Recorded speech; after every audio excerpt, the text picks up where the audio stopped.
ওর বাবার কিচ্ছু হয়নি, ওর বাবা দিব্যি বহাল তবিয়তে রয়েছে। কিন্তু ওই যে ইন্টেনশন ছিল, ওই যে মনে মনে চেয়েছিল বাবার পাটা ভেঙে যাক, সেই কর্মফলের জন্য ওর নিজের পাটা ভাঙলো এবং যন্ত্রণা এখনো রয়েছে। যাদের রিলেশনশিপ ইস্যু রয়েছে, এখন তো ব্রেকআপ খুব বেশি হচ্ছে, তো সেই ক্ষেত্রে সে নিজেকে কিভাবে হিল করতে পারে? এখন প্রায়শই দেখা যায় প্যানিক অ্যাটাক, যেটা মানুষের হচ্ছে, কোনো মানুষের ওই মুহূর্তে মনে হয় যেন বুকের ওপর কেউ পা দিয়ে দাঁড়িয়ে রয়েছে, এতটা যন্ত্রণা হয়। তো সেই মুহূর্তে সে কি করবে? আজকের আমাদের পডকাস্টের টপিক প্রাণিক হিলিং। এটা এমন একটা ঊর্জা শক্তি, ধরুন আপনার হঠাৎ মনে হচ্ছে আমার জীবনে তো সব আছে, তাও কোথাও একটা কিছু যেন নেই, একাকিত্ব। সেটা কি প্রাণিক হিলিং দ্বারা মেটানো সম্ভব? টক্সিক রিলেশনশিপ, ডিপ্রেশন, এগুলো কি কোনোভাবে কাটানো সম্ভব? হ্যাঁ, সম্ভব। এটাই বলছে প্রাণিক হিলিং।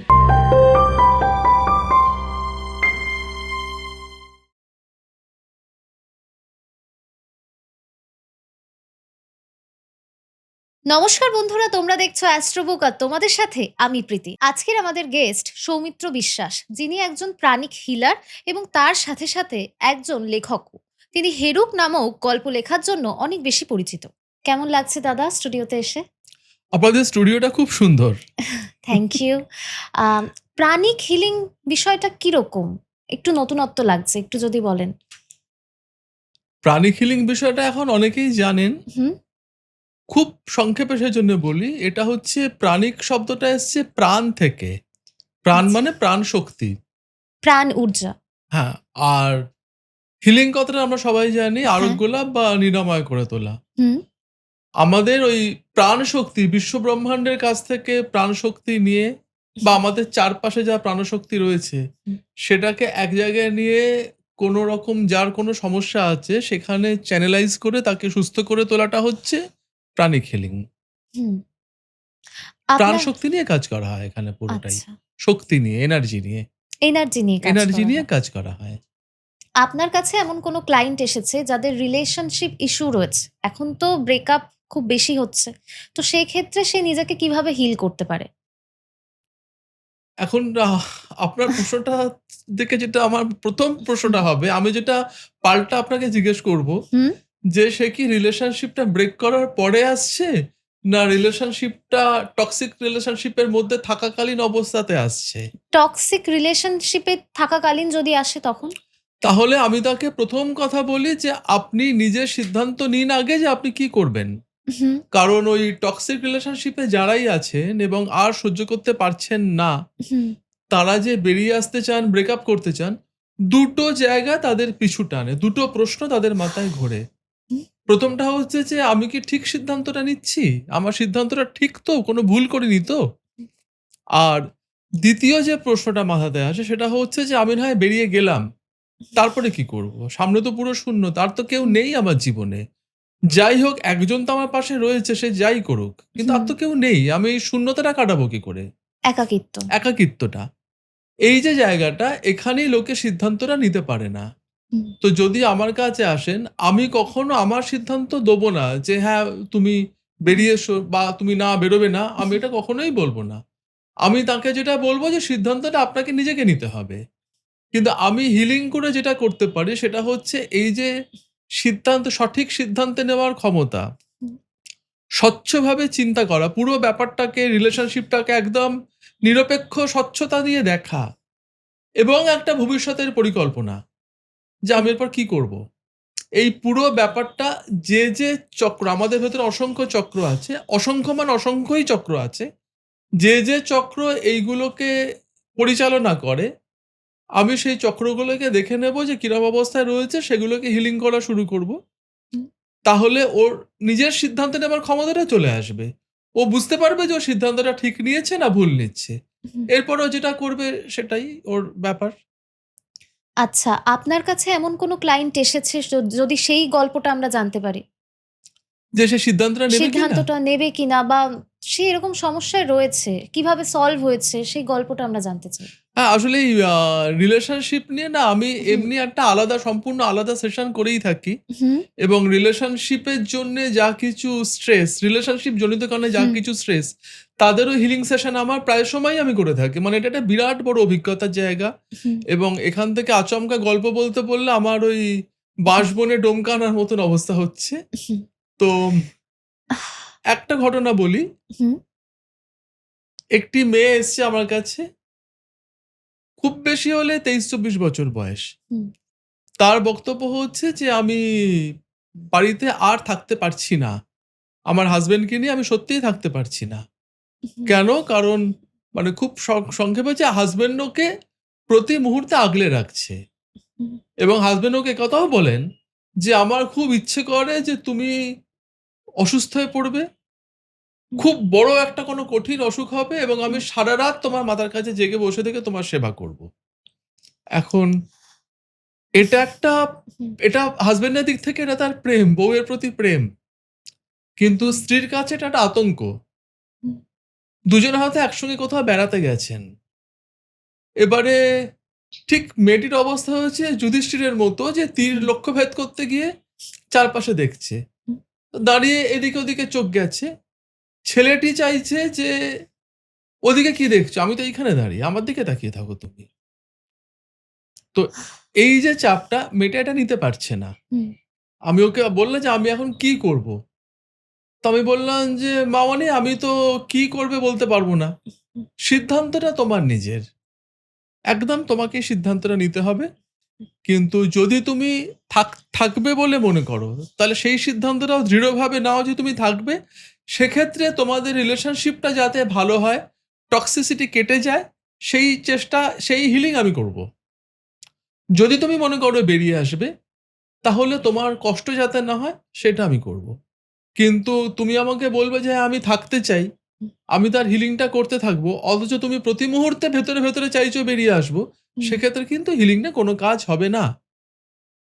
তো বলল যে, "আমি তো সেই সিদ্ধান্তটাই নিতে পারছি না যে কি করব?" তখন আমি বললাম, "ঠিক আছে তাহলে তোমার হিলিং করা দরকার।" তো আমি দেখলাম ওই যে ২ টো চক্রের কথা বললাম, হুম, সেই ২ টো চক্র মানে ভীষণভাবে নেগেটিভ এনার্জি জমে রয়েছে। হুম, স্বাভাবিক, কারণ সারাক্ষণ স্ট্রেসের মধ্যে মেয়েটি রয়েছে। তো সেইগুলোকে পরিষ্কার করা হলো। ফ্রেশ এনার্জি, যেটা বললাম যে ফ্রেশ এনার্জি দেওয়া হয় প্রাণিক হুম, হিলিং হুম, এর ১ম কাজ। সেই কাজে ওকে এনার্জি দিয়ে চক্র দুটোকে হুম, ব্যালেন্স করে দেওয়া হলো।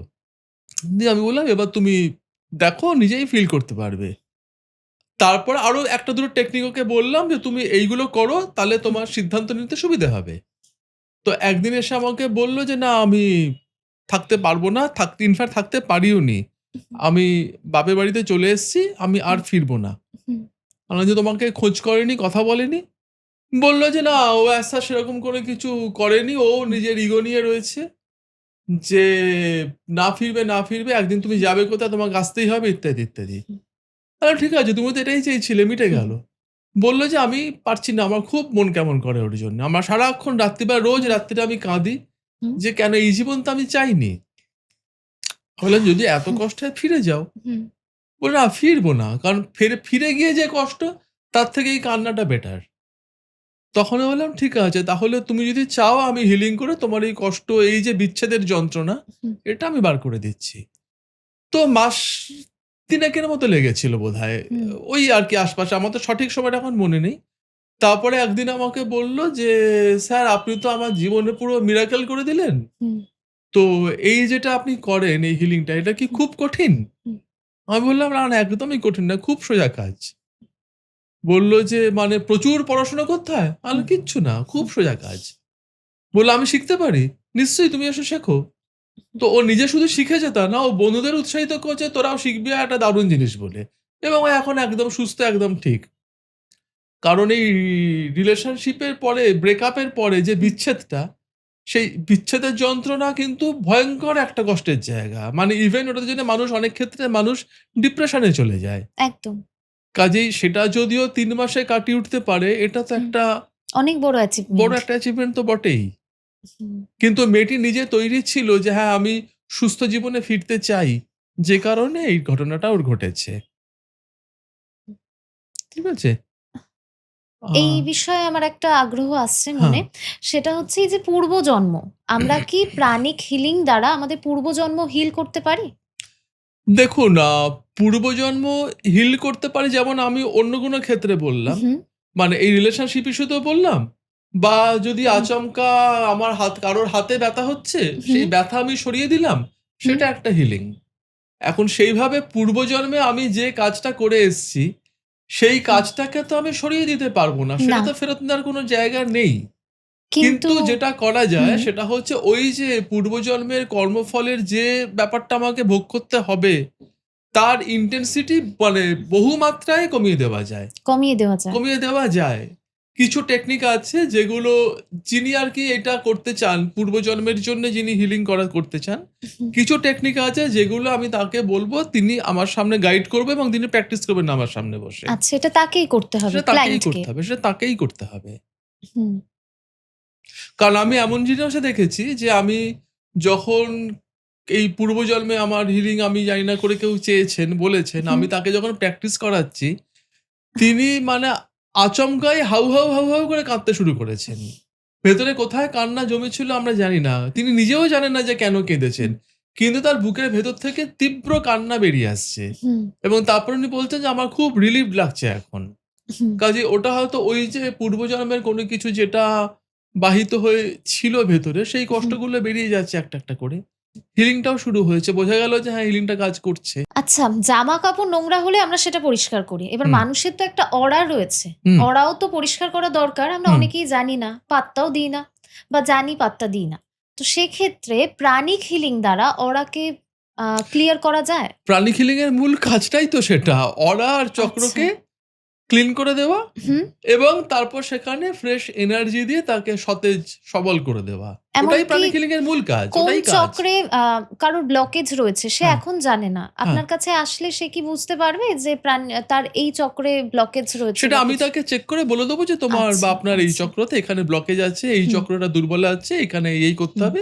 সেগুলো তিনি জানতে চাইলে আমরা বলে দেবো। হুম, বেশিরভাগ ক্ষেত্রে মানে আমার কোন চক্রে কি আছে কেউ জিজ্ঞেস করেন না। তারা জিজ্ঞেস করেন যে আমার অবস্থা কিরকম দেখছেন? হুম, আমার অরাটা কিরকম? বা আমার আর কটা দিন লাগবে? সেগুলো হয়তো আমরা কিছু ক্ষেত্রে বলে দিই কটা দিন লাগবে। আবার উনি নিজেই বুঝতে পারেন যে তিনি কতটা উন্নতি হয়েছে আগের তুলনাতে। সেইভাবে তিনি আসেন বা বুঝতে পারেন এই। আচ্ছা। কিন্তু আমরা চক্র মানে আমি অন্তত যখন হিলিং করি আমি চক্রগুলোকে পরীক্ষা করে হুম, বুঝতে পারি যে কোথায় কনজেশন রয়েছে বা হুম। কোথায় ব্লকেজ রয়েছে ইত্যাদি, ইত্যাদি। মানুষের অভিশাপ কতটা ভয়ানক সেটা কি সত্যিই লাগে? মানুষের অভিশাপ কিন্তু সত্যি, সত্যি লাগে। বহু ক্ষেত্রে লাগে, হুম, লেগেছে। নির্ভর করছে দুটো বিষয়ের উপরে। হুম, একটা হচ্ছে যে অভিশাপ যেটা দিচ্ছি, ধরুন আমি আপনাকে একটা কোনো অভিশাপ দিলাম। হুম, সেটা কথার কথা হতে পারে বা আমি মন থেকে চাইছি যে আপনার ক্ষতিটা হোক। হুম, এবারে সেই কতটা তীব্র ইনটেনসিটি হুম, সেটা একটা ব্যাপার।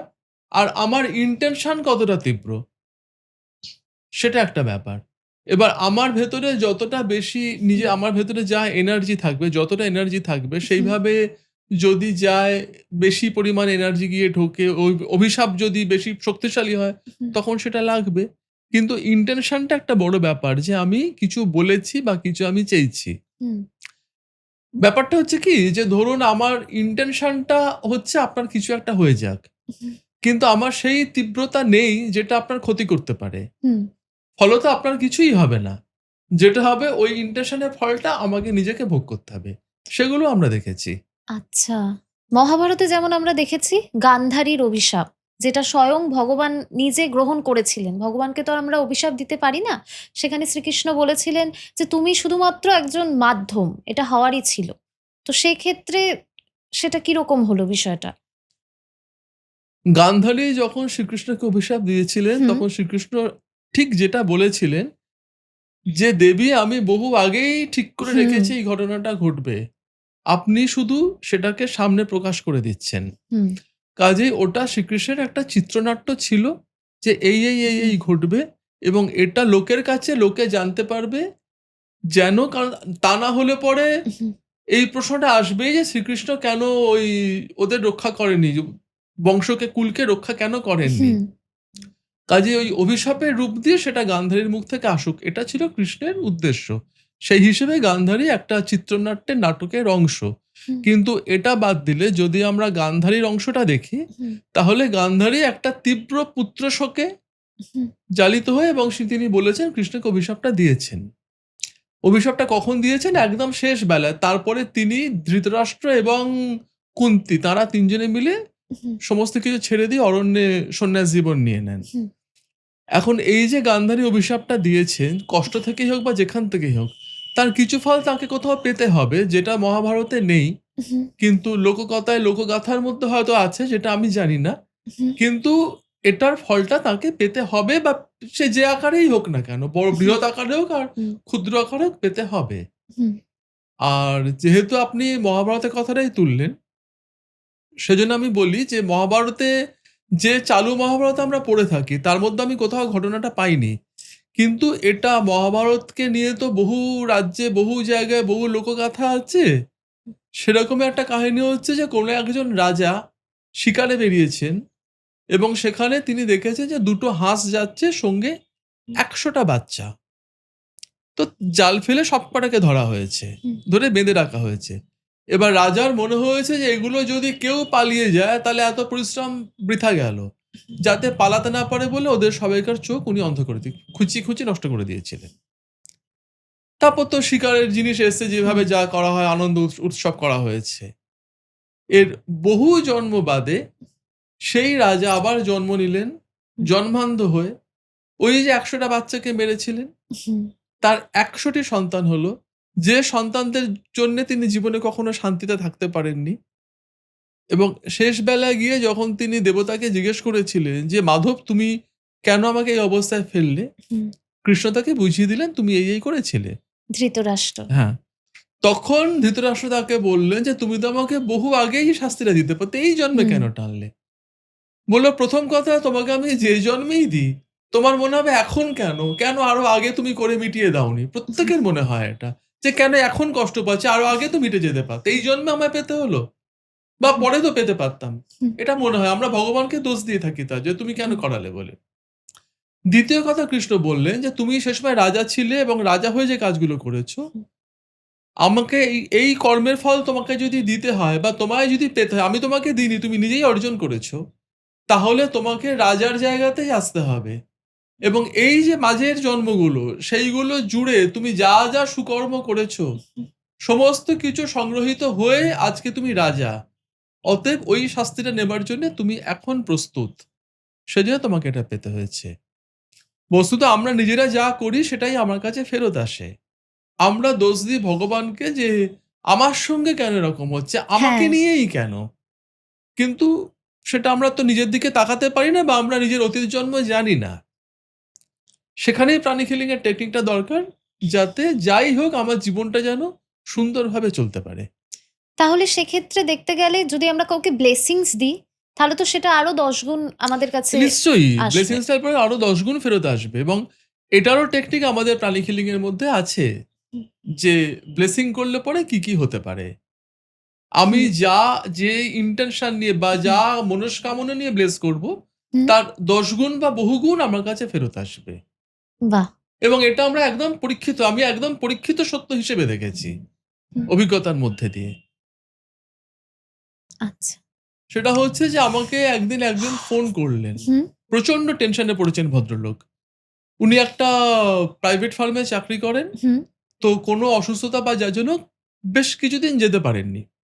হুম, এবারে অফিসে পা দেওয়ার সঙ্গে হুম, খবর পেয়েছেন যে তার যিনি মানে একদম সুপিরিয়র, মানে টপ অফ দ্য অফিস আরকি, হুম, তিনি দেখা করতে বলেছেন। এবং ইনি রীতিমতন ভয়ে ঠকঠক করে কাঁপছেন। কারণ হুম, প্রাইভেট কোম্পানি তো, হুম, সকালে চাকরি আছে, বিকেলে নেই, এরকম হতেই পারে। তো উনি আমাকে ফোন করে বললেন, এরম হয়েছে এবং ভদ্রলোক মানে আমার যিনি বস তিনি প্রচন্ড রাগী। আমি বুঝতে পারছি না যে এটা কি করব? উনি আমার কাছে হিলিং নিতেন, অনেকবারই নিয়েছেন। সেজন্য আরো জানেন। তো আমি তখন উনাকে বললাম যে, "আপনাকে তো আমি একটা জিনিস শিখিয়েছিলাম, ব্লেসিংস শিখিয়েছিলাম। আপনি ব্লেসিংসটা করুন এখানে।" হুম, তো উনি জাস্ট সেই ব্লেসিংটা করলেন ঘরে ঢোকার আগে। হুম, দিয়ে বললেন যে, "এটা একটা মিরাকেল স্যার।" উনি আমাকে ডেকে বসালেন, চা খাওয়ালেন, বিস্কুট খাওয়ালেন, জিজ্ঞেস করলেন এবং বললেন যে, "যদি শরীর অসুস্থ থাকে আমি যেন আরো ছুটি নিই, কোনো অসুবিধা হবে না।" আচ্ছা। এটাই হচ্ছে ব্লেসিংস এর একটা বড় উপকারিতা। আপনি সাক্ষী রয়েছেন কর্মফলের এমন কিছু বিষয় বা এমন কিছু গল্প, সেটা একটু শুনতে চাইবো। এটা একটা খুব মানে কি বলবো ইন্টারেস্টিং ঘটনা। হুম, সেটা হচ্ছে যে একটি অল্প বয়সী মেয়ে বোধহয় তখনও কলেজে পড়ছে। তো এসছে তার সমস্যা হচ্ছে পায়ে প্রচণ্ড যন্ত্রণা। পায়ে। হ্যাঁ, তার আগে যেটা জানলাম যে মাঝখানে তার পা ভেঙে গেছিল। গর্তে পা পড়ে গেছিল, পা ভেঙে হুম, গিয়েছিল। জুড়ে-টুড়ে সব ঠিক হয়ে গেছে। মানে কোনো অসুবিধা নেই। কিন্তু একটা যন্ত্রণা থেকেই গেছে কিছুতেই। মানে সে পা ফেলে ঠিক মতন হাঁটতে পারে না। হুম, এবং একেকদিন সেটার ইনটেনসিটি এত বেশি হয় যে সে বেরোতে পারে না। হুম, তো হিলিং শুরু হলো, হিলিং শুরু হলো। হিলিং করার সময় সুস্থ হয়ে যাচ্ছে, ছেড়ে যাচ্ছে। রাত্রিবেলায় ফোন করছে কি পরদিন ফোন করছে যে আবার একই রকম ব্যথা শুরু হয়েছে। হিলিং যদি চলতে থাকে তাহলে কিন্তু ব্যথাটা চলে যাবার কথা। মানে যেহেতু টানা চলছে, হুম। ব্যথাটা থাকবে না। কিন্তু ওর ব্যথাটা যাচ্ছে না কিছুতেই। তো তখন এরকম ঘটনার ক্ষেত্রে আমরা আন্দাজ করি যে সম্ভবত কর্মফলজনিত কারণে হয়েছে। আমি ওকে জিজ্ঞেস করলাম যে, "তুমি কি কখনো কোথাও কাউকে মেরেছো, কিছু করেছো?" বলল, "না, আমি তো মারি না। আমি কখনোই কাউকে কিছু করিনি এ সমস্ত।" কর্মফল নিয়ে ওর সঙ্গে কথা হচ্ছে। হতে ইনটেনশন এর কথাটা জানতে পারল যে, ইনটেনশন এরও কর্মফল হয়। আমি কিছুই করলাম না। শুধু মনে, মনে ভেবেছি। তার ফলটাও আমার কাছে আসবে। মানে আমি মনে, মনে ভাবছি যে আমি কারোর ক্ষতি করব। তো বা সেটাও ক্ষতি হোক, একটা হ্যাঁ। কর্মফল। সেটাও কর্মফল আসবে। মেয়েটি ভেবেচিন্তে বলল হুম, যে লজ্জায় হেসে ফেলল। হুম, তারপরে বলল, "আমার না এরকম একটা ঘটনা আছে।" হুম, বললাম, "কি করেছিস?" বলল যে, "আসলে লকডাউনের সময় হুম, তো বাড়ি থেকে বেরোনো বন্ধ, বেরোলে মুখে মাস্ক পরতে হবে।" এবার ওর বাবা কিছুতেই বাড়িতে সুস্থির হয়ে বসতে পারতেন না। হুম, তিনি সাইকেল নিয়ে হোক, হুম, হেঁটে হোক বেরিয়ে এদিক ওদিক ঘুরতেন। তারপরে যেখানে ১ জন ২ জন কাউকে দেখতে পেতেন সেখানে দাঁড়িয়ে গালগল্প শুরু করে দিতেন হুম, এবং সবচেয়ে বড় কথা মাস্ক পরতেন না। হুম, মেয়ে বারবার করে বলত যে, "তুমি বেরোলে মাস্ক পরে যাও। সবচেয়ে ভালো বেরিও না। কেউ তো বেরোচ্ছে না। কেন হুম, বেরোচ্ছ?" বলল, "আমার কিছু হবে না। তুমি মাস্ক পরে যাও।" "ধুর মাস্ক-ফাস্ক কিচ্ছু হবে না। আমার কিচ্ছু হবে না।" হুম, এই কথা। এবারে মেয়ের টেনশন শুরু হলো যে, বাবা তো যেকোনো মুহূর্তে করোনায় ধরবে। হুম, তখন কি হবে? সেই সময়টা নিশ্চয়ই সবাইকার মনে আছে যে, যখন এইভাবে লোকজন কথা শুনছে না বেরিয়ে আসছে, তখন হুম, পুলিশ কিন্তু নেমে পড়েছিল হুম, এবং লাঠি নিয়ে তাড়া করত ২-৪ জনকে পিটিয়েছে এবং তাদের বাড়ি ঢুকিয়ে দিয়েছে। সেইটা কাগজে পড়ার পরে বা নিউজে দেখার পরে মেয়েটার মাথায় ঢুকলো যে, বাবাকে বাড়িতে রাখার একমাত্র রাস্তা হচ্ছে হুম, পুলিশের মার। পুলিশ মেরে হাত পা ভেঙে দিক, বাড়িতে প্লাস্টার করে শুয়ে থাকুক। হাত পা ভাঙা তো আমরা ট্যাকেল করতে পারবো। কিন্তু করোনা হলে কি হবে? হুম, হাত পা ভেঙে দিলে তো আর ইয়ে হবে না। বাইরে হুম, বেরোতে পারবে না। করোনার হাত থেকে তো বেঁচে গেল। মেয়েটার ইনটেনশনটা কিন্তু ভালো ছিল। বাবার ভালোর হুম, জন্য করতে চেয়েছে। বাবা কথা শুনছে না। হুম, যেরকম অবাধ্য বাচ্চাকে শায়েস্তা করতে হুম, গেলে মারধর করা হয়, হুম, ঠিক ওই একই। ও চেয়েছে বাবার পাটা ভেঙে যাক। এবারে ওর ভেতরে সেই এনার্জিটা নেই। এই যে কামনাটা করেছে তার ভেতরে এনার্জি নেই। ওর বাবার কিচ্ছু হয়নি। ওর বাবা দিব্যি বহাল তবিয়তে রয়েছেন। হুম, কিন্তু ওই যে ইনটেনশন ছিল, ওই যে মনে, মনে চেয়েছিল বাবার পাটা ভেঙে যাক। হুম, সেই কর্মফলের জন্যে ওর নিজের পাটা ভাঙলো এবং যন্ত্রণা এখনো রয়েছে। এটা শোনার পর আমি বললাম যে, "আমরা টেকনিক চেঞ্জ করে দিচ্ছি। এটা যদি আমি আগে জানতাম তাহলে তোর এমনি হিলিংটা আমি করতাম না। হুম, ঠিক আছে চল এবারে ওই কর্মফলের হিলিং শুরু হবে এবং তোকে আমি যা, যা বলছি তুই আমার সামনে বসে প্র্যাকটিস করবি রোজ।" তো রোজ তো সম্ভব না আরকি। যখন এসছি হুম, আমার সামনে বসে প্র্যাকটিস করেছে। তা না হলে নিজে বাড়িতে প্র্যাকটিস করেছে। বোধহয় ৫-৭ দিন লেগেছিল প্র্যাকটিসে। হুম, তারপরেই বলল, "আমার ব্যথাটা আর নেই, সেরে গেছে।" তখন বুঝলাম যে হ্যাঁ, ওটা কর্মফলজনিত কারণেই ছিল। যে মুহূর্তে কর্মফল হিলিং এর কাজ শুরু হলো, ওর ব্যথা বেমালুম ভ্যানিশ হয়ে গেল। এখন হুম, আর নেই কিচ্ছু। হুম, কিন্তু তখন হয়েছিল যেটা এত হিলিং এও সারছিল না এবং যেহেতু চিন্তা করেছিল, চিন্তাটারও কর্মফল হয়। তার কারণ হচ্ছে যে আমাদের তো সবটাই এনার্জি। এনার্জি বডিতে কিন্তু জোরে বলা আর মনে, মনে ভাবার মধ্যে কোনো পার্থক্য নেই। হুম, এই যে আমি জোরে কথা বলছি, হুম, এটা একটা এনার্জি। এই কথা বলার সময় যে চিন্তাগুলো মাথায় আসছে, সেটাও একটা এনার্জি। কাজেই জোরে বলা, মনে, মনে ভাবার মধ্যে কোনো পার্থক্য নেই। হুম, দেখা হচ্ছে যে জিনিসটা কি? হুম, জিনিসটা পজিটিভ না নেগেটিভ? নেগেটিভ চিন্তা, নেগেটিভ ফল। কাজেই অভিশাপ দিলে বা এরম অসৎ ইন্টেনশন থাকলে তো তার ফলটা ভোগ করতেই হবে যে দিচ্ছে। হুম। এখন প্রায়শই দেখা যায় প্যানিক অ্যাটাক, হুম, যেটা মানুষের হচ্ছে, কোনো মানুষের ওই মুহূর্তে মনে হয় যেন বুকের ওপর কেউ পা দিয়ে দাঁড়িয়ে রয়েছে। হুম, এতটা যন্ত্রণা হয়। হুম, তো হুম, হুম। সেই মুহূর্তে সে কি করবে? দেখুন, যদি আমাকে সঙ্গে যোগাযোগ করে হিলিং শুরু করা হয় হুম, তাহলে ওই যে প্যানিক, হুম। ওটা একটা এনার্জি। আচ্ছা, এরম কোনো কেস কি আপনার কাছে এসেছে? হ্যাঁ, এরকম এসেছে, মানে এরকম হ্যাঁ, খুবই এসে থাকে, প্রায়শই এসে থাকে, আমরা শুনবো। ভীষণভাবে এসে থাকে। তাহলে আমি হুম, একটা উদাহরণ দিচ্ছি। আমার হুম, খুব পরিচিত একটি ছেলে, পরীক্ষার ভয়, হুম, আমাদের পাড়া প্রতিবেশীর মধ্যে পড়ে, ওর পরীক্ষা ভীতি আছে এবং পরীক্ষা এলেই, অঙ্ক পরীক্ষার আগে বিশেষ করে ও দম নিতে পারে না। হুম, হ্যাঁ, মানে ভীষণ দম নিতে দম নিতেই পারে না, দমটম হুম, বন্ধ হয়ে যায় ওর। তো ওর মা আমাকে বললেন যে, "দাদা তুমি একটু দেখো, ওর এই হয়েছে।" হুম, এবারে যখন ওই বুকের কাছে, যেটা আপনি বললেন, বুকের কাছে চাপ জমে রয়েছে না? হুম, সেইখানটায় আমি তখন পরীক্ষা করলাম। হুম, করে দেখলাম যে ভীষণ পরিমাণে টেনশন এনার্জি জমে রয়েছে। আচ্ছা, তো সেটাকে বার করে ফেলে দিয়ে আর পজিটিভ এনার্জি, আত্মবিশ্বাসের এনার্জি ঢুকিয়ে দেওয়া হলো। হুম, আর কোনো কিছু অসুবিধা নেই। ওর মা আমাকে বললেন, "যে কদিন পরীক্ষা আছে তুমি একটু দেখে দাও।" হুম, পরীক্ষা ঠিক হয়ে গেল, কোনো অসুবিধা কিচ্ছু ওর আর হয়নি। বাহ! কাজেই এই জাতীয় ঘটনা ঘটলে পরে এগুলো খুব সহজেই নির্মূল করে দেওয়া যায়। দাদা, তাহলে প্রাণিক হিলিং মূলত কোন, কোন বিষয়ের উপর কাজ করে? প্রাণিক হিলিং হুম, ৪ টে বিষয়ের উপরে কাজ করে। হুম, ১ম হচ্ছে স্বাস্থ্য বিষয়ক, মানে ফিজিক্যাল ইস্যু, মানে হেলথ ইস্যুস। ফিজিক্যাল বলাটা ভুল হলো আমার, হেলথ ইস্যুস। হুম, তার ভেতরে ফিজিক্যাল হেলথ আছে, মেন্টাল হেলথ আছে। ফিজিক্যাল হেলথ মানে হচ্ছে ব্যথা যন্ত্রণা থেকে শুরু করে ডায়াবেটিস বা আরো জটিল রোগ সব। মেন্টাল হেলথ ইস্যুস এর মধ্যে অ্যাংজাইটি, স্ট্রেস, টেনশন, রাগ, দুঃখ, অভিমান, এই সব কিছু। এটা গেল ১ নম্বর হেলথ হুম, ইস্যুস। ২ নম্বর রিলেশনশিপ, এটা তো বলেছি। ৩ নম্বর ফাইন্যান্সিয়াল ইস্যুস। হুম, হয়তো যে পরিমাণ পরিশ্রম করছি সেরকম উপার্জন আমার হচ্ছে না, কিংবা হাজার চেষ্টা করছি কিন্তু কিছুতেই ইন্টারভিউ ক্লিক করছে না। এগুলো হয়ে হুম, থাকে আমাদের জীবনে। হুম, আর ৪ নম্বর হচ্ছে কি, আমার সব আছে। অর্থ, কীর্তি, সচ্ছলতা সব আছে আমার। হুম। কিন্তু একটা ফাঁকা শূন্যতার বোধ, যে কিছুই ভালো লাগে না। একাকিত্ব। একাকিত্বের বোধ। ঠিক একাকিত্ব না, মানে কিছু ভালো লাগছে না। মনে হুম, হচ্ছে যে আমি এই জীবন লইয়া আমি কি করিব? এরকম একটা হুম। ব্যাপার, অনুভূতি। সেই সব ক্ষেত্রে প্রাণিক হিলিং মানে নিজের সবল অবস্থায় দাঁড় করিয়ে দিতে সাহায্য করে।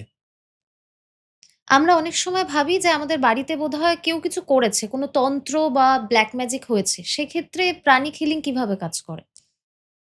যদি বাড়িতে কিছু হয়ে থাকে, যেটা আমরা শুনে থাকি, হুম, সেক্ষেত্রে বাড়িটার উপরে হিলিং এর কাজ করতে হবে। হুম, বাড়িটাকে গার্ড করতে হবে।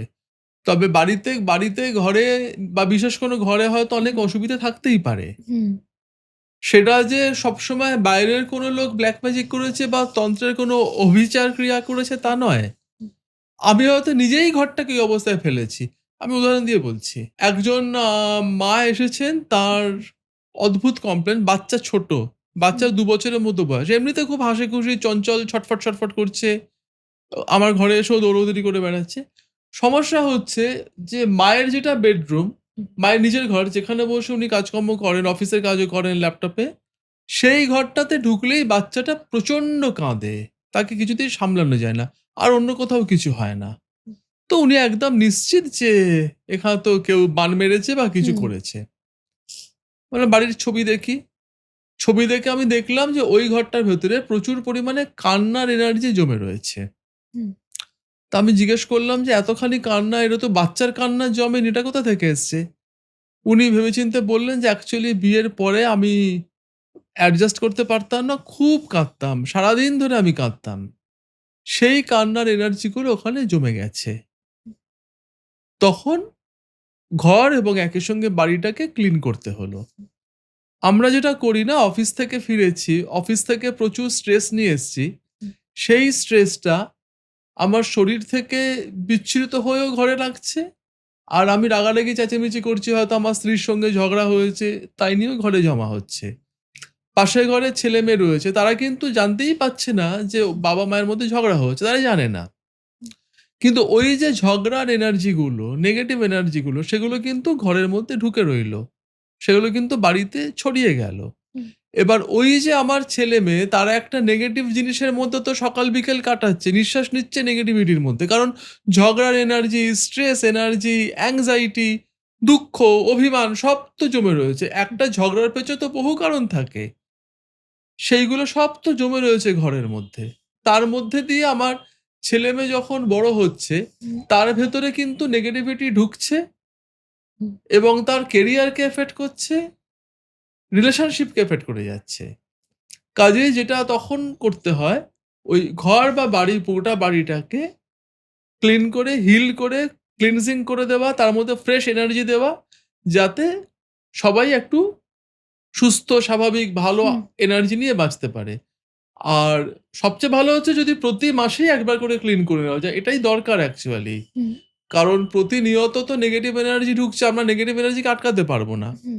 কিন্তু প্রত্যেক মাসে যদি একবার করে বাড়িটাকে ক্লিন করে নেওয়া যায়, তাহলে অনেক বেশি ফ্রেশ এনার্জি নিয়ে, প্রাণশক্তি নিয়ে বাঁচা যাবে। আর এটা শিখে নিলে তো আপনি নিজেই করতে পারবেন। যিনি শিখে নেবেন তিনি একদমই। নিজেই ক্লিনিং করতে পারবেন। সেক্ষেত্রে মাসে একবার কেন, তিনি চাইলে সপ্তাহতেই একবার করে করতে পারেন। আরো ভালো থাকবেন তিনি। আপনার কাছে এখনো অবধি যা কেস এসেছে, তার মধ্যে অবাক করে দেওয়া সবথেকে বেশি ঘটনা যেটা আপনার এখনো মনে আছে? এরকম কিছু শুনবো। আমার মনে প্রথমত প্রত্যেকটা ঘটনাই অভিনব। হুম, কিন্তু এই ঘটনাটা আমার মনে রয়েছে কারণ এটা আমার প্রাণিক হিলিং চর্চা শুরু করার একদম প্রথম দিকের ঘটনা। যে কারণে আমার আরো বিশেষ করে মনে রয়েছে। প্রাণিক হিলিং এর একটা শিক্ষা হচ্ছে যে হিল করবার আগে যে সমস্যা, হুম, সমস্যাটার রুট কজটা দেখো। মূল কি কারণে ওইটা তৈরি হয়েছে। হুম, যেমন কারোর হয়তো যে কেস আমাদের কাছে খুব আসে যে বাঁ হাঁটুতে ব্যথা কিংবা ডান হাঁটুতে ব্যথা। হুম, অবধারিতভাবে তার স্ট্রেস রয়েছে। স্ট্রেস হুম, থেকে এটা তৈরি হয়। তাহলে মূল কারণ স্ট্রেস। তো সেরকমই মূল কারণটা খুঁজে বের করতে হবে। হুম, একটি ছেলে এসছে ম্যানেজমেন্ট পড়ে চাকরি করছে। হুম, তার সমস্যাটা খুব অদ্ভুত ধরনের। হুম, তার পিঠে প্রচণ্ড যন্ত্রণা হয় বিশেষ দুটো সময়েতে। একটা হচ্ছে যে অফিসে কোনো মিটিং আছে বা কিছু প্রেজেন্টেশন দিতে হবে, হুম। ঠিক তার আগে কিংবা তার আগের দিন থেকে পিঠে প্রচণ্ড যন্ত্রণা হয়। মানে একটু স্ট্রেস নিলে। স্ট্রেস বোঝাই যাচ্ছে। সেকেন্ড, হুম, তো স্ট্রেস নিয়েই হচ্ছে, বোঝা যায় রুট কজটা হুম, হচ্ছে হুম, স্ট্রেস। হুম, কিন্তু আশ্চর্যের বিষয় যে সেকেন্ড যে পিঠে ব্যথাটা হয় সেটা হচ্ছে যদি কোনো অনুষ্ঠানে যায়। বিয়ের বাড়ি যাবে তার আগে পিঠে প্রচণ্ড যন্ত্রণা। হুম, বন্ধুর জন্মদিনে যাবে প্রচণ্ড যন্ত্রণা। গার্লফ্রেন্ডের সঙ্গে সিনেমা যাবে পিঠে যন্ত্রণা। হুম, ওখানে তো স্ট্রেস নেই। হুম, তাহলে এই যন্ত্রণার রুট কজটা কোথায়? হিলিং এ কেন কমছে না? তো স্ট্রেস হিলিং করছি, কমছে না। হুম, খুব আশ্চর্যজনক জায়গা এটা। এবারে আমি একদম আমার শিক্ষা জীবনের ১ম দিক, মানে আমি তখন সদ্য প্রাণিক হিলিং চর্চা শুরু করেছি। হুম, রুট কজ খুঁজতে হবে। আমি যিনি আমাদের টিচার ছিলেন তাকে বললাম যে, "স্ট্রেস করে কিছু হচ্ছে না।" উনি বললেন, "তুমি রুট কজ খোঁজো, আমি বলব না কিছু। হুম, তুমি নিজে রুট কজ খুঁজে বার করো।" কথা বলতে ওর সঙ্গে কথা হয়েছে, আমি ওর মা-বাবার সঙ্গে কথা বলেছি। হুম, কেউ কোনো কারণ খুঁজেই পাচ্ছে না হুম, এবং দুটো একদম বিপরীত কিন্তু। হুম, অফিসটা যদি স্ট্রেস থেকে হয়, অনুষ্ঠানে কিন্তু স্ট্রেস হবার কথা নয়। হুম, এইবারে একদিন বিরক্ত হয়ে ওর মা বললেন যে, "আমার ছেলেটা না যেমনকার ঢ্যাঁটা তেমনিই থেকে গেল। ছোটবেলায় কম মার খেয়েছে আমার কাছে এইজন্যে। ওর কোনো রকম কোনো অ্যাকসেপ্টেবিলিটি নেই। আপনি এত খাটছেন হিলিং নিয়ে, ও অ্যাকসেপ্টই করতে পারছে না।" আমার স্ট্রাইক করলো যে, "ছোটবেলায় এত মার খেয়েছে।" আমি বললাম, "কেন মার হুম, খেয়েছে?" তখন শুনলাম ঘটনাটা যে পরীক্ষায় রেজাল্ট খারাপ হতো এবং মার খেত। হুম, কোথাও কারোর বাড়িতে গেছে, ফিরে এসেই মার। "অসভ্যতা করেছিস, হুম, কথা শুনিসনি, পা নাচাচ্ছিলি কেন, খাবার ফেলেছিলি কেন?" ফিরে হুম, এসেই মার। ছেলেটার চক্রের ভেতরে একটা ট্রমা ঢুকে গেছে। হুম, যখন অফিসের প্রেজেন্টেশন, সেটা কিন্তু চক্র ওকে বলছে যে, "এই দেখ আবার একটা পরীক্ষা, মার খাবি।" হুম, পিঠে যন্ত্রণা শুরু হয়ে যাচ্ছে। অনুষ্ঠানে যাচ্ছে, "এই দেখ অসভ্যতার জন্য কিন্তু মার খাবি।" হুম, আবার পিঠে যন্ত্রণা শুরু হয়েছে। ওটা কিন্তু চক্রের ভেতর ট্রমা ঢুকে রয়েছে। হুম, সেইখান থেকে যন্ত্রণাটা হচ্ছে। এটা জানার পরে কাজটা খুব সোজা হয়ে গেল। ওই চাইল্ডহুড ট্রমা ক্লিন করা হলো। হ্যাঁ, সুস্থ, আর কোনো অসুবিধে নেই। বাহ! এই ঘটনাটা আমার এইজন্য খুব মনে আছে। একদম ১ম জীবনের ঘটনা বলেই হুম। মনে আছে আরকি। পডকাস্টের এই পার্ট এখানেই শেষ হচ্ছে। তবে তোমরা যাওয়ার আগে প্রীতিকে কমেন্ট করে যেতে ভুলো না। অ্যাস্ট্রোবুকের কোনো গেস্টের সাথে যোগাযোগ করতে হলে বা প্রীতির সাথে যোগাযোগ করতে হলে নিচে দেওয়া নাম্বারে কল বা হোয়াটসঅ্যাপ করতেই পারেন।